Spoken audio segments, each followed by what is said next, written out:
Hey everybody, welcome to the Pixelblips podcast. Andy Ryan back here again with you, my co-host Dave DeWart. Hi. And we're talking about, I had a brain fart, I apologize. We are talking about Peter Molyneux, Right. who is a freaking genius in every sense of the word. He is a wonderful game designer. However, he has a bad tendency to overpromise things. Yes. The latest, Overzealous. yes, the latest kerfuffle has been his current team, 22 Cans, released a game where you basically clicked the screen over and over and over again and eventually dug down into the middle of this giant cube, and someone won a prize. And that prize was going to be in the next 22 Cans game called Godus.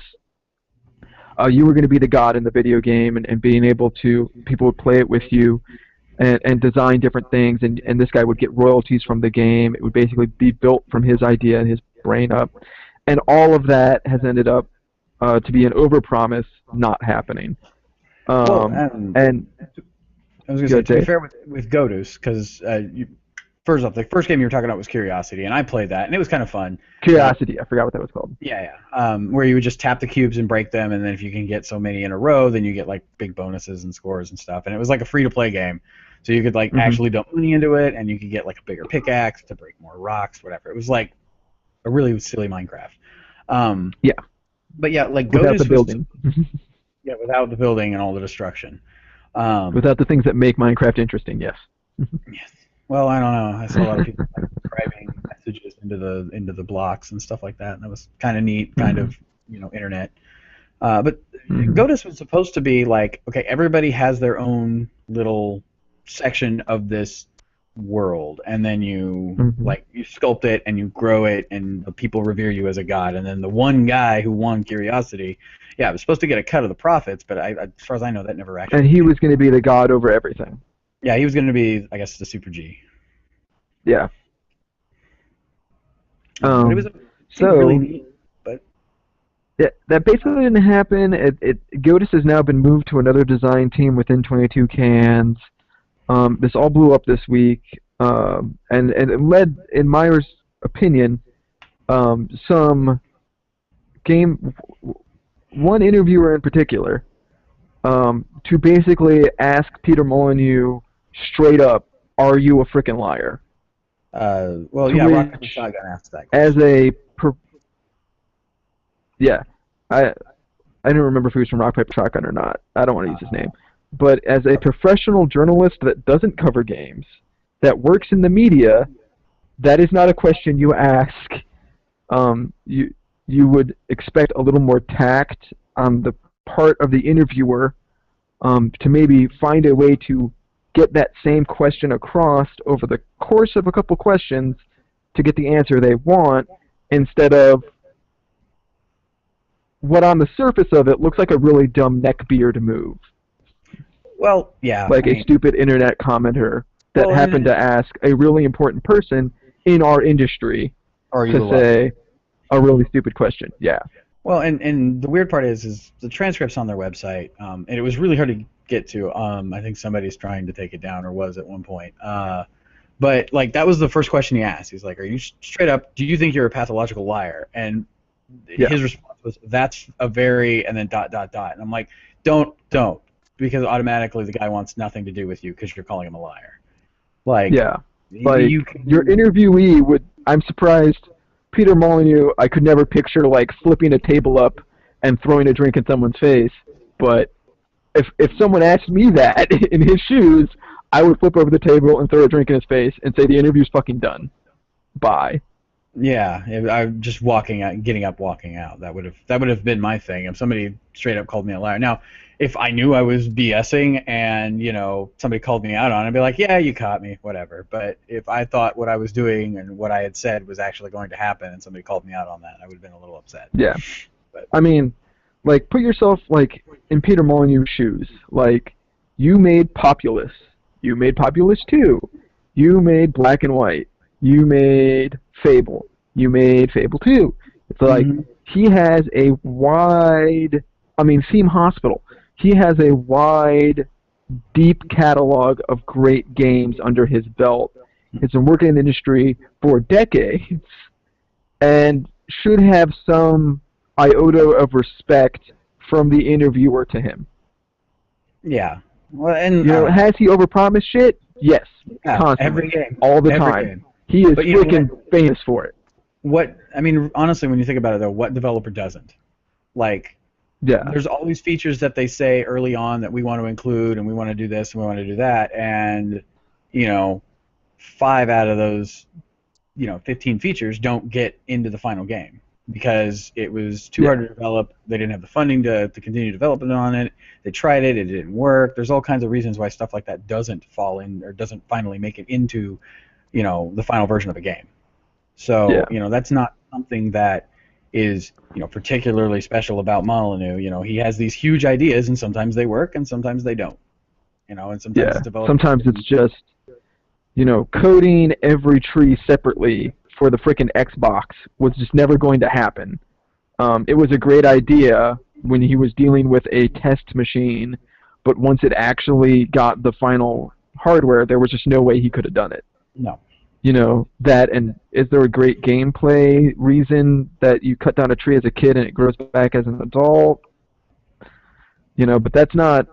I mean, that's not us. Like, you wouldn't ask Cliffy B, are you a freaking liar? You wouldn't ask Shigeru Miyamoto, are you a freaking liar? You wouldn't ask Warren Spector, Yuji Naka. Like, you wouldn't, but they've all made promises about their games that do not come to pass. Yeah, or even maybe Molyneux does it more, but and I totally agree. His mouth, in terms of something my mother used to say, his eyes are always too big for his stomach. Yeah. But I think it's just you don't do that. Molyneux's promises are always super huge, and then it turns out that the game is like nothing can live up to the hype that Molyneux gives his games in a lot of instances. But I think nothing. I mean, very rarely does anything live up to the game hype nowadays. No, and that's the other thing. Like if we took everything that they said and we expected it in every game, we'd always be disappointed with the games. I mean, like I can count on one hand the developers that get the flack that Molyneux gets on a consistent basis, and you're talking about people like John Romero, who is a genius level designer, and I really wish Daikatana had never come out. And whoever was in charge of PR at Daikatana had never told you George Romero was going to make you his bitch, because he can never come back from that. Like, I think he can come back from it now, as long as he owns. Well, I think now that like there has been time, he's gone back to not being the rock star developer that he used to be. Cliffy B kind of took over that space from him. Mm-hmm. So now we kind of all respect John Romero for what he did, as opposed to making us his bitch. Yeah. What is his name? Is it Eric Boussard or John Boussard? The guy the lead designer at 3D Realms that made Duke Nukem 3D and Shadow Warrior, that basically had to then spend the next 10 years talking about Duke Nukem Forever. And then when it finally came out, George Boussard, maybe. And then George Boussard, there we go. And then a newer voice in this kind of area is Randy Pitchford from Gearbox Games. Basically, almost based solely on how Gearbox handles its what I would call second-party teams, the ones that made things like Duke Nukem Forever, Aliens Colonial Marines, and the fact that Colonial Marines. Yes. And the fact that Randy Pitchford, since he's the main guy that everyone like assigns to, this is the dude at Gearbox. He basically goes out and pimps for all these games, and then when they end up not being good because they're not good games, he gets a lot of blowback. Yeah. When you actually think about it, like, this is the guy that built a small team in Austin from, like, I think 6 guys when they were doing Half-Life add-on packs, all the way out to now Gearbox, just like a first-tier developer. And shitty games get made. I'm sorry, or we can talk about the elephant in the room, and I shouldn't have used that term, but Gabe Newell, like, Valve makes shitty games occasionally. We don't see I them mean, because they're like, this is a shitty game, it's not coming out. Sorry. well, yeah, and that's the thing. Like, all developers have that problem, right? Like, they Yeah. have this game that they think is going to be awesome, and then it turns out it's garbage. A lot of times, we never hear about it. Yeah. You It just know, so happens that not everyone has and the capital behind them that Gabe Newell has to say, okay, if I don't release this game, it's not going to sink my business. I'm not going to have to no, lay off 150 people because I don't release the shitty game. yeah, well, But yeah, I'm sure and Gabe would be the first one to come out and say, yeah, we make shitty games occasionally. We just don't get to see them yeah, because we well, have the resources to say no. yeah, and like what is it? Double Fine. That's actually how they Yeah. take a lot of their stuff. They take a 2-week break. They call it a Amnesia Fortnight or something like that. And we got games like Costume Quest out of that, where it's just Stacking. stacking. You have 2 weeks to come up with a game. Give me a prototype, and we'll see what we can do with it.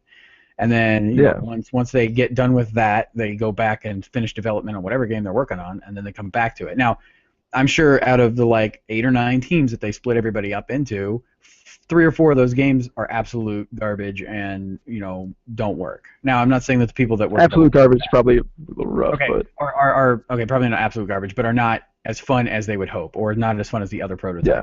But they hold on to a lot But of that stuff. yeah, like a good example is that if you want to see what Valve would look like without Steam, or what the first-party Sony PlayStation group would look like without an ecosystem behind it, so that they could trash games when they wanted to, look at Double Fine and all the scrimping and funding models and begging for money that Tim Schafer has to do. He's a big person in our industry. He's earned our respect, but money still needs to change hands. People need to eat. And Double Fine doesn't have a monopoly on the PC market for digital delivery. It doesn't have 4 other studios on other continents that will pick up the slack if this game's not good. It's just what it is. It's Double Fine. Yeah. And I think Molyneux, now that he doesn't have Microsoft money behind him like he did at Lion's Head, or it doesn't have the string of runaway successes that Bullfrog had, I think now he has to make real choices about, okay, Godus isn't going how we need it to go, and I need to put food on people's tables. What do I do? Mm-hmm. And we need to have a lot more respect for people that make games. And I think that's a 2-tier problem between mobile games are so cheap that we just think that these things fall out of trees. I can buy a fresh apple, actually to eat, a thing that actually fell off a tree for $1, or I can buy some freemium game through my phone. Whereas the apple, it took a tree, it took sunlight, it took water, and it took someone to harvest it, and probably someone to put down pesticides or whatever not, and someone to ship it to me. But the game took probably hundreds of people to make. And I think the other thing is we need to get away from this message board mentality that you can say whatever you want at any moment and any time, because you can't. If you do, people are going to look at you like you're an idiot. And I think that this rock, paper, shotgun journalist is now a freaking idiot. He could be one of the greatest writers working today, but he did something that was incredibly stupid to a man that should be respected. A good example is, on my soapbox now, a good example is Brian Williams. Everyone's talking about, oh, Brian Williams lied, Brian Williams lied, Brian Williams lied, but he's also a very good journalist. He's a very good newscaster and news anchor. But he fucked up. He messed up. So now, oh, he's a liar. You need to think about what you're doing at all times when you are in the media. And this guy wasn't thinking. Flip side of that is, if you're a game developer, you don't need to think about what you're doing at all times at every moment of the day. Your main focus is, I need to get food on people's tables. I need to make a game that sells so that these people that I like working with can continue to work with me. On the flip side, the media, the dude needs to... The fact that he asked that question is so mind-explodingly stupid. That at some neuron in his brain was like, this is how I'm going to lead my interview with one of the biggest men in the history of gaming. It's just like, how many coins does that there's no words. coin have? Like What? 6? How many sides does that coin have? Like 6? What coin? The flip side, the flip side, the flip side, and the flip side. Oh yeah, the other side. Yeah. It's not so much a coin as it is a 20-sided die. Yeah, there you go. Yeah, 20-sided die katana. Oh, well, you say that. I mean, and you know, I get that, right? Like, I mean, people just need to have more respect, I think. For what? For everybody. Oh, okay. Yeah. No, that's totally true. People should respect each other. Like, and some people medium. on the internet can write whatever. They don't respect the person they're writing it to. That the end point, the beginning point of, I'm going to write something trollish on this message board. The end point of that is, I'm going to freaking ask Peter Molyneux if he's a straight up liar. That's the first interview question. Yeah. Like, that's... You know, you wouldn't go up to President Obama and say, "Are you an idiot?" Like, well, it depends on who you are. If you did that as a reporter, you would get laughed out of the Oval Office. Yes. Your credentials revoked and probably get fired. Yes, but as a person on the street, I'm sure somebody would do that, and I'm sure actually he probably gets a lot of hate mail. Oh, I'm sure he does. He's the president. Everybody gets a lot of hate mail though, except us. We get some. I mean, Molyneux, whether you agree with him or not, he does overpromise things. He deserves your respect for things that he has accomplished. Mm-hmm. No, I'm not saying... You know, you've either loved a game he's made or you love a game that he has influenced. Like, that's how central Peter Molyneux is. Yeah. He's not Phil Fish. Even Phil Fish deserves your respect because he made a freaking game. You know, he's not the guy that made Super Meat, or the two guys that made Super Meat Boy. They deserve your respect because they scrimped and saved and they made a game. You know, Peter Molyneux deserves that times 1,000. Well, because he's not the shill that Activision pays to be the PR front of a studio. He's the guy that makes the games. He's the director. The fact that it got asked is just mind-blowing to me. Yeah, well, I mean... And the fact that people are like, yeah, Peter Molyneux's full of shit, blah, blah, blah, blah, blah, blah, blah. Like, you're idiots. You're all disrespectful idiots. You're spoiled children that don't know how good you have it and cannot fathom the importance of the people that actually make the things that you enjoy.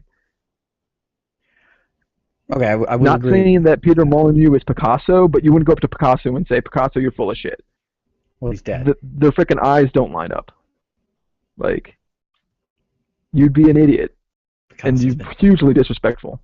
Or no, not 100 years. He was alive in the 1940s. He's probably been dead for about 80 years, though. So he has been dead for a while, yes. Yes. It was a hypothetical, Dave. Yes, I know. I get it. I'm just saying. And you know, I don't disagree with some of the points that the interviewer brought up, you know, about how, we're not going to have a publisher, we're going to self-publish, and then he signs with the publisher. But, you know, stuff like that, whatever. As long as the game comes out and it's good, I don't care. And,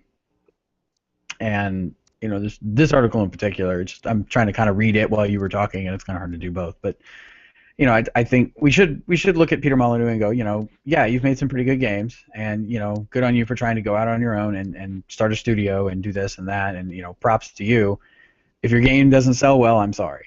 You know, you made a buttload of money on, you know, Kickstarter or something like that, and everybody thought you had enough money to ride through development on this, but you know what? As we can see with games like Duke Nukem Forever, you know, development hell is a real place, and there's it takes a long time to get out of it sometimes.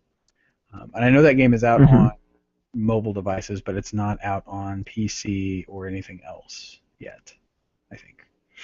So, but yeah, no, I mean, it's just that I get that this guy was being a jerk and he asked Peter Molyneux straight up, "Are you a liar?" And then you don't ask that. That is a question. That's an inappropriate question to ask, I think. Yeah, there are ways to get the this is like this is why Gamergate blows my mind, because I went to journalism school. I took media classes. I took media ethics. I took media law. Like, and in those places, they teach you, like, if this is the question you want to ask to get the answer you want for your article, story, whatever, these are the lily pads you need to leapfrog around to get to what you want. And, like, none of those lily pads have "Are you a liar?" on them. Yeah, no. You know, if you want him to ask him about you said you wouldn't sign with the publisher, you went ahead and signed with the publisher. Like, you don't ask that question is too blunt. You're not going to get the answer you want. So you need to butter them up a bit. You need to say, like, what are the problems with indie development and this small team that you didn't see, what unforeseen challenges were there with small team development without a publisher. You ask him that question, and then you ask him, okay, so what changed between the time that you said no publisher, you weren't going to be no publisher, and then publisher? Like, what precipitated that choice? Instead of just saying, you're a freaking liar, you said you weren't going to have a publisher, and then you signed with a publisher. Well, and I think one of the other points that they brought up was, like he had said something about how he had repairs done to his house, and obviously things go over budget sometimes and whatnot. And really, Kickstarter isn't for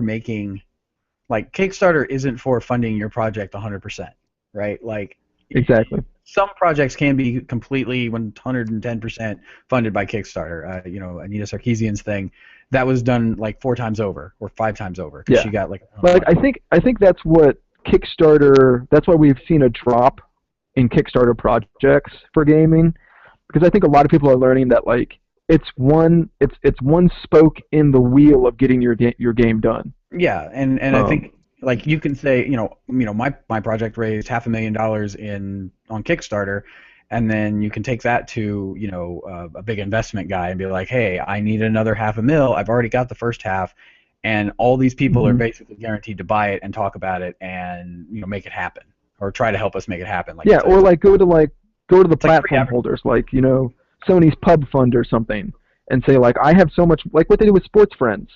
They were like, okay, you get so much Kickstarter money, and we will then release this other funds to you to finish your game. Yeah, like something like that. And this guy was like, well, you made 100,000 extra pounds, and you still didn't have enough to finish the game. And it's like, no, because Kickstarter, especially for something like a game, isn't going to 100% fund it. Something small, like I saw one that was like, I want to make potato salad. I need $10. The guy got like 120 grand or something. That was hilarious. He can make 8 months of potato salad. But a game is not something that you can make for $500,000 if you want it to be as big and grand as the Molyneux-esque ideas are. He needed funding from outside. He needed maybe even throw in his own money in order to keep it going and make it happen. So that is not something that. And I think a lot of this is, and I feel bad for Rock Paper Shotgun. Yeah, I feel bad for Rock Paper Shotgun because they do a lot of really good writing, and they're a really great website. And I don't know off the top of my head, because I'm brain farting, whether or not this person was a senior staff member. But now their name's getting dragged through the mud, all because one guy didn't have respect for his interviewer or his interviewee. And it's just, to me, as a media professional, it's not even mind blowing. It's mind numbing that someone would do that.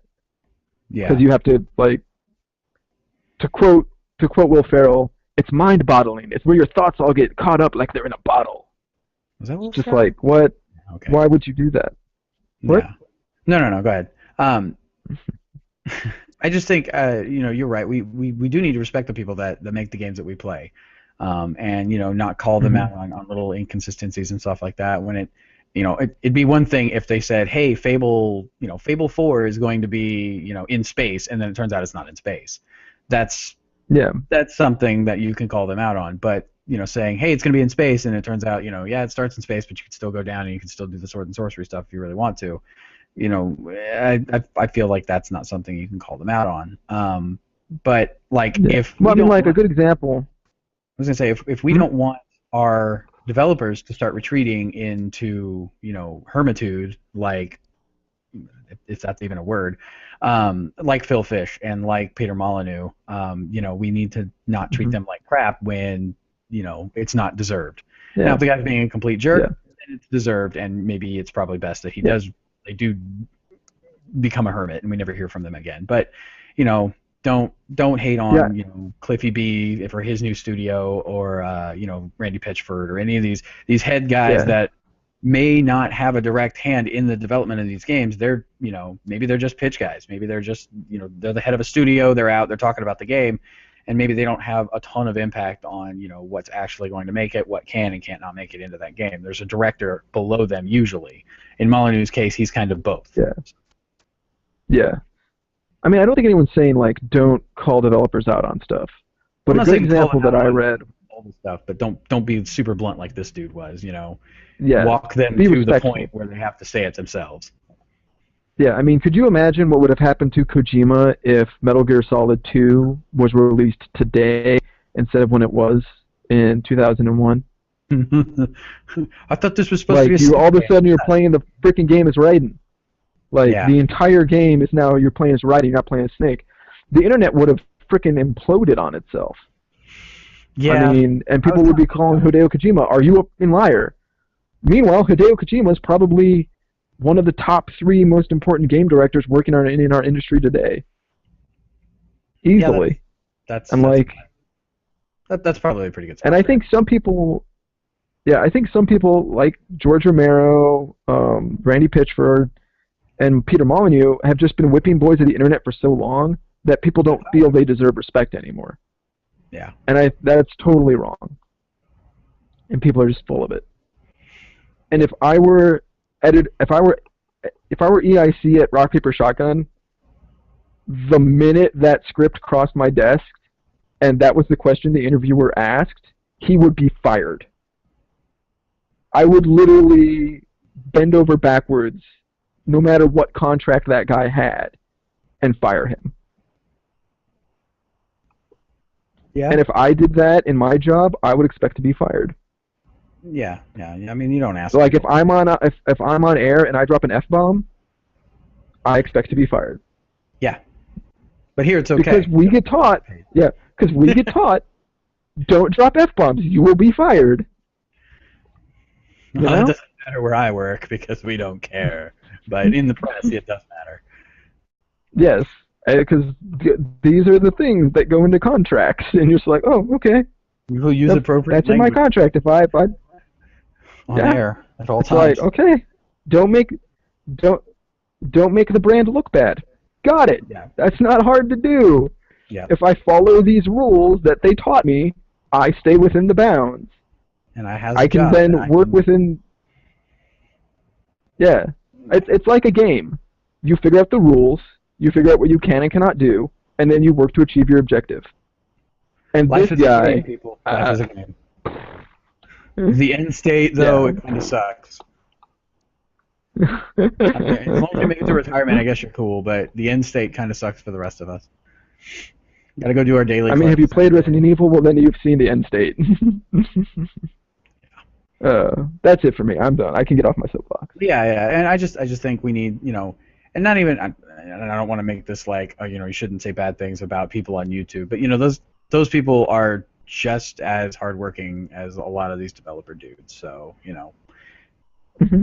Maybe not rip them to shreds if they make a mistake, if they say the wrong thing, because Yeah, but there's a difference between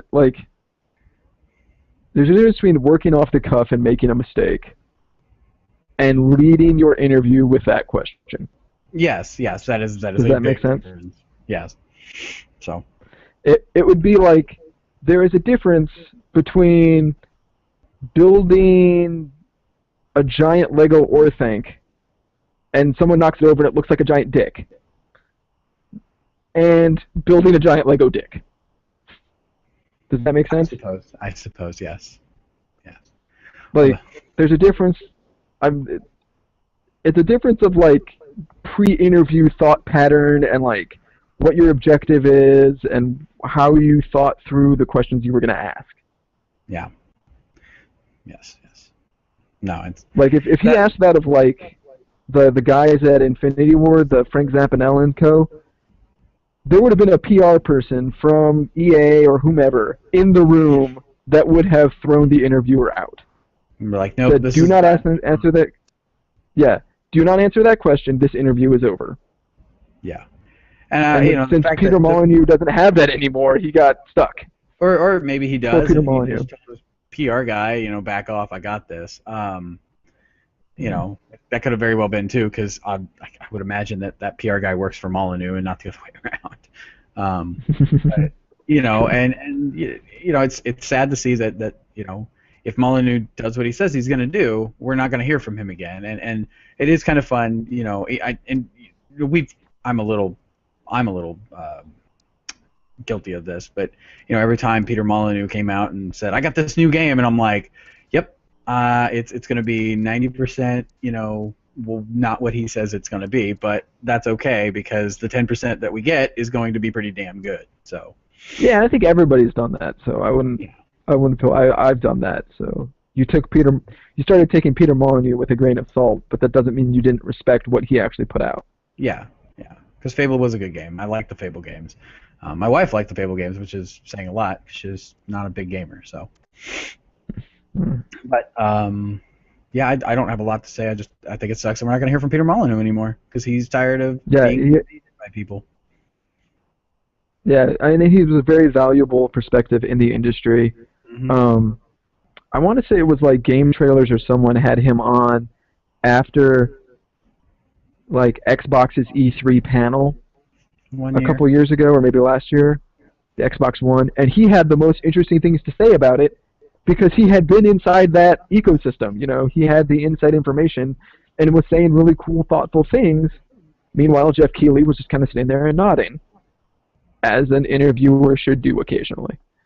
But we've been on this too long. I'm already fed up. See you guys later. Yep. Bye.